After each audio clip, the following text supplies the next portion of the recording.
don't do what we did.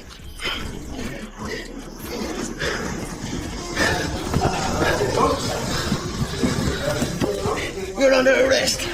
You're under arrest. Stop resisting. I just want to tell you guys this. The best, times 10, Conor McGregor you've ever seen right now. Better than he was when he was in his prime. The most focused, wants to do everything right. I mean, he's training his ass off each and every day. He's eating right. He's going to church. He's doing everything he's supposed to do. This is not a Conor McGregor that we've seen in the past couple of years. This is the best Conor McGregor that I've personally ever seen. And I'm talking on TV and everywhere. I've never seen a Conor McGregor like this, more focused than I ever thought he ever could get, but he is. What's the David Feldman confidence meter at on us seeing him fight at the White House this summer? Conor had said publicly, that his contract was a little shaky because of the pay-per-view point that he had in there, but I'm sure that the UFC wants Conor McGregor to fight. He's going to fight, and they're going to make it work, and it makes sense for him to fight the White House. So my confidence level is probably around a 99%.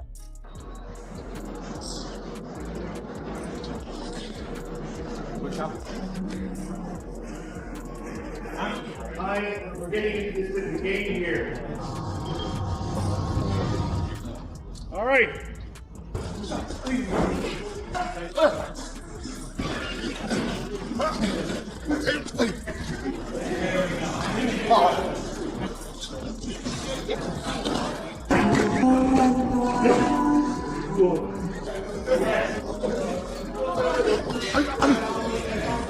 My strong rockets. These are missiles, yeah. These are fucking missiles. I'm 100%. This is, yeah? We're going in here 100%.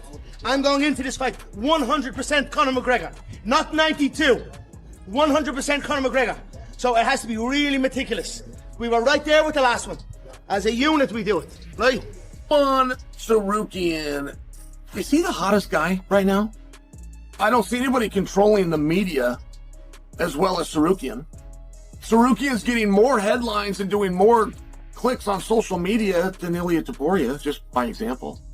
I mean, I feel like this guy's ready. Look, when the heat's really on in combat sports, we're not just seeing some temporary buzz or flashy media moment. This is the real deal. This is where fighters get tested to their absolute core.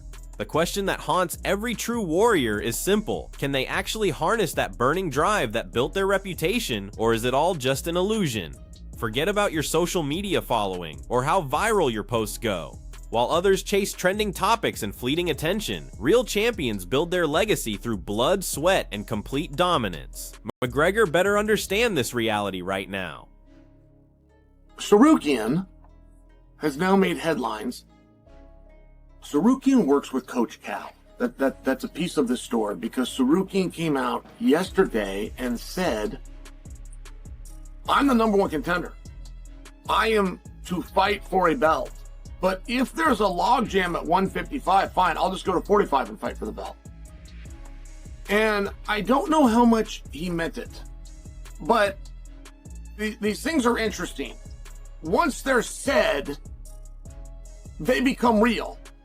Listen, you need to really absorb what I'm saying here, because this captures the relentless determination of someone with unshakable fighting intelligence, someone who sees obstacles as opportunities. Conor, you've got to ask yourself the hard question. Are you hunting for a quick flash of fame, some temporary moment in the spotlight, or are you building something permanent that echoes through history? If that division-conquering hunger for the belt isn't fueling every single rep, every grueling sparring session, then you're not preparing to be a champion. You're just preparing to be a showman.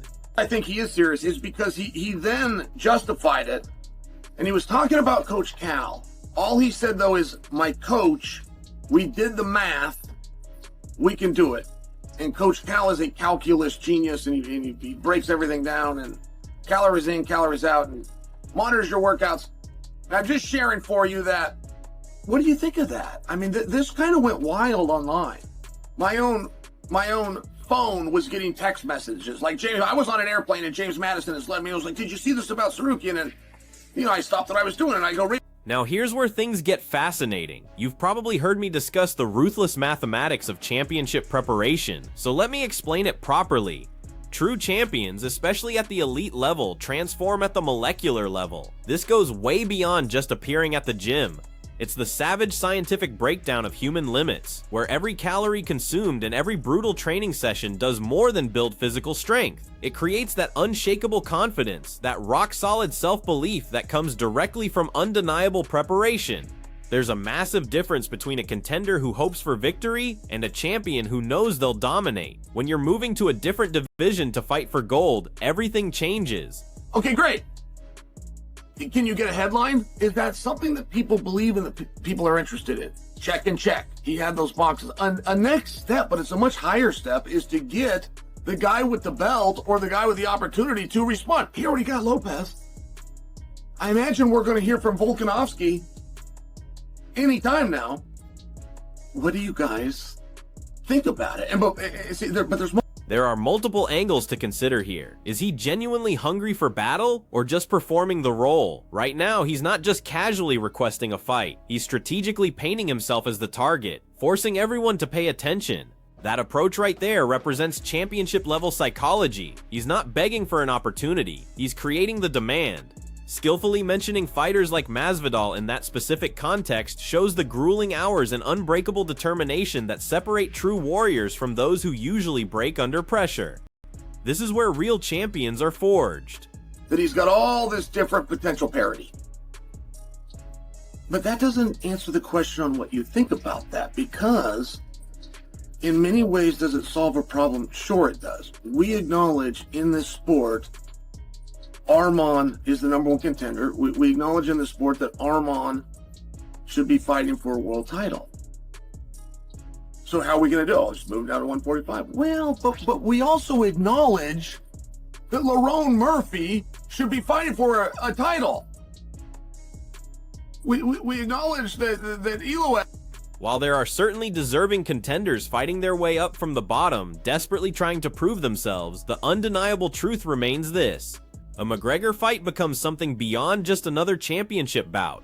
It transforms into a spectacular event about who commands attention, who owns the spotlight completely. It's not just about skill, it's about deeply understanding that the most valuable prize isn't always the shiny championship belt. It's about mastering the madness. It's about creating those moments on the canvas that mesmerize millions worldwide. That hunger for absolute dominance should burn deep within you. Potential options. I'm just wondering, like, what do you think about that? Do you believe that a bigger guy in Arman, do you believe if he cuts down, he therefore takes precedent? Do you believe that? Because when Ilia Topuria, who wasn't just the number one guy, he was the champion of the world, moved to 55, there was a little bit of pushback by you, the community. There's a little bit of pushback that just said, hey, listen, you haven't proved yourself here yet. Khabib himself said, we're not going to fight him. You're speaking for Islam. This is before Islam had left the way. He said, we're not going to fight this guy. Every single time Conor McGregor has entered that octagon, he's carried expectations. Those championship belts he previously owned, those legendary moments, they're all in the past now. Incredible history, absolutely, but still history nonetheless. It's not about his reputation, his ranking, or any external factors. It's about that relentless, indestructible hunger. Do you seriously think this is about looking backwards? You're completely missing the essential point. It's about reclaiming the deep respect of the sport itself, that respect that belongs to those who truly sacrifice for it. Pretenders have their brief moments before being forgotten, but champions don't just win fights, they elevate the entire sport. They make you believe in greatness. So what's your take on this? We're putting everything in reverse. Like yesterday when Arman said it, this got a great reception. Everybody loved it. Ariel loved it. I loved it. James Madison loved it. I mean, I'm just sharing. But now that we've had a day and we've thought about it, do you still love it? And I think Arman is going to be just fine. I mean, I think that the final conclusion, he's going to be just fine. Stay at 155. The opportunity's coming. I think that that's where we're at. But he's now created another dialogue.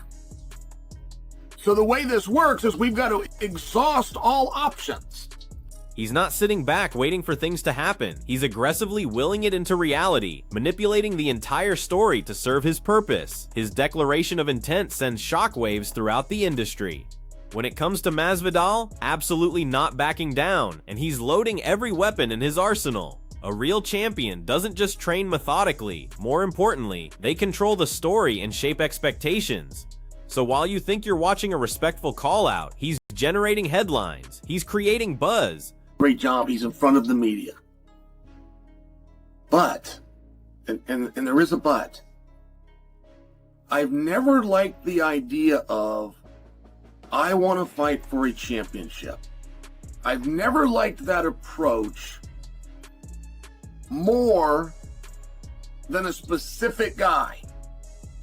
Than a specific, put your finger in the chest of Ilia Topuria. Oh, by the way, he happens to be champion. It happens to also be a championship opportunity.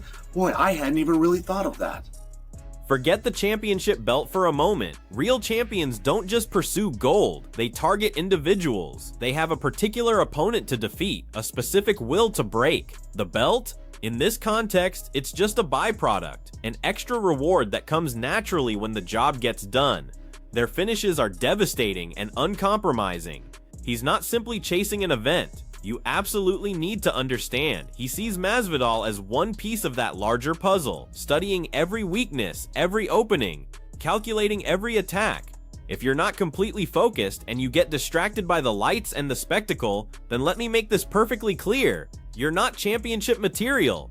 And that makes all the difference in this brutal game. I find that personal grudge approach to be stronger, but Arman's in a unique spot. And one of the things about the way that Arman is playing this is to make sure that he lets everyone know he doesn't care. That if you're trying to hold him down or you're trying to punish him for whatever it might be, he doesn't care. So I like it. I think that this is wise. But 145. Do you honestly think this is about personal grudges or wild, uncontrolled feelings? If that's your take, you're wrong. For a real champion, for someone competing at the absolute pinnacle, that focused anger becomes fuel powering Conor McGregor's preparation, sharpening him into a deadly weapon. This confrontation naturally goes beyond the basic boundaries of the cage and requires complete, pure aggression. Masvidal can depend on his street fighting background all he wants, but the warrior who stays cool and completely focused during the storm, that's the one who leaves with the gold. Burn this essential truth into your memory, so pay attention because here's what you should ultimately take away from this entire conversation.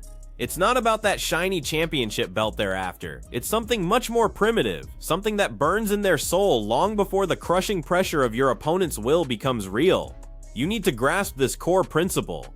Real champions aren't chasing belts, they're pursuing legends. They create timeless narratives, rising from every imaginable fire, unaffected by chaos, because that's exactly where true indestructible spirit is born. This is where you break through your limitations and become truly unstoppable. So step up right now, find your Masvidal, welcome your storm completely, and always fight with everything you have inside. Stay hungry. I'm done.